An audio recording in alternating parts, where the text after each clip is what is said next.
ایک کونے میں، حرم شریف کے کونے میں بیٹھ کے رسول پاک رو رہے ہیں۔ جناب صدیق اکبر نے کہا حضور کیا ہوا؟ فرمایا ابو بکر سوچ رہا ہوں خدا اگر مجھے پیسے دے تو میں بلال کو خرید لوں، اگر رب پیسے دے تو خرید لوں، سوچ رہا ہوں۔ جناب ابو بکر صدیق گھر گئے، گھر جا کے حضرت عباس کو بھیجا، کہا امیہ میرا مخالف ہے، مجھ سے وہ بات نہیں کرے گا، آپ جائیے، آپ جا کے کہیے بلال کو بیچ ڈالے۔ حضرت عباس نے جا کے کہا بلال کو بیچ دو۔ کہنے لگا میری قیمت بہت زیادہ ہے، 50 دینار کا میں نے خریدا ہے اور میں منافع لے کے بیچوں گا۔ حضرت عباس نے آ کے جناب صدیق اکبر کو بتایا تو ابو بکر صدیق فرمانے لگے چل مجھے ساتھ ہی لے جا، دیکھ لیتے۔ پہنچے، جب ابو بکر صدیق کو آتے دیکھا نا تو چڑ گیا، کہنے لگا ابو بکر اگر تو بلال کو خریدنا چاہے تو وہ جو تیرے پاس رومی غلام ہے وہ مجھے دینا پڑے گا، 2 لونڈیاں اس کے ساتھ دینی پڑیں گی، اور یہ 50 دینار کا ہے، میں تجھ سے 2000 دینار لوں گا، 50 دینار کا ہے 2000 دینار لوں گا۔ حضرت صدیق اکبر رضی اللہ تعالیٰ عنہ نے فرمایا مجھے منظور ہے، مجھے منظور ہے، منظور ہے مجھے۔ تو ابو بکر صدیق نے وہ تینوں غیر مسلم غلام لیے، 2000 دینار لیے۔ حضرت عباس نے بھی کلمہ نہیں پڑھا تھا،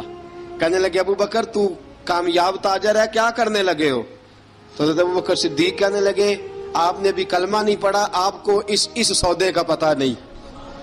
آپ ابھی اس لذت آشنائی سے واقف نہیں، آپ نے بھی یہ ذائقہ چکھا نہیں، آپ ابھی اس راہ سے گزرے نہیں، آپ کو پتہ نہیں یہ بھی ایک ذائقہ ہے، یہ بھی ایک سودا ہے، یہ بھی ایک لذت ہے، یہ بھی ایک گہرائی ہے، یہ بھی ایک مزہ ہے، اس کا بھی آپ کو علم نہیں، آپ نے کلمہ نہیں نہ پڑھا۔ محبت کو سمجھنا ہے تو نہ سے خود محبت کر، کنارے سے کبھی اندازہ طوفان نہیں ہوتا۔ فرمایا ابھی تو راہ گزر میں ہے، قید مقام سے گزر، ابھی ذرا آگے چلیں گے نا، جب آپ کلمہ پڑھیں گے تو آپ کو پتہ چلے گا۔ حضرت سیدنا بلال حبشی کو لینے کے لیے صدیق اکبر پہنچے، 2000 دینار، 3 غلام پڑھے لکھے سیانے سمجھدار، جب دیے نا تو امیہ کھل کھلا کے ہنسا، کہنے لگا ابو بکر بڑے گھاٹے کا سودا کیا تو نے، ابو بکر تو نے بڑے گھاٹے کا سودا کیا ہے، یہ پڑھا لکھا مجھے دے کے جا رہا ہے اور یہ ان پڑھ تو لے کے جا رہا ہے، یہ خوبصورت رومی غلام دے کے جا رہا ہے اور یہ حبشی کالے رنگ کا تو لے کے جا رہا ہے، اور 50 دینار کا غلام 2000 دینار میں تو لے کے جا رہا ہے، اتنے گھاٹے کا سودا، اتنی بڑی نادانی۔ حضرت جناب سیدنا صدیق اکبر رضی اللہ تعالیٰ کہنے لگے امیہ تو کافر ہے لیکن تو نے ابھی بھی پیسے تھوڑے مانگے ہیں، تو نے بلال کا رنگ دیکھا ہے، میں نے مصطفیٰ کے عشق کا رنگ دیکھا ہے۔ فرمایا تو ابھی اس کے رنگ میں الجھا ہوا ہے اور میں جو اس کے باطن کا حسن ہے وہاں تک پہنچ گیا ہوں۔ حضرت سیدنا بلال حبشی رضی اللہ تعالیٰ عنہ ساتھ کھڑے، ابو بکر صدیق رضی اللہ تعالیٰ عنہ نے ارشاد فرمایا اگر میں یمن کا حکمران ہوتا، یمن کا بادشاہ ہوتا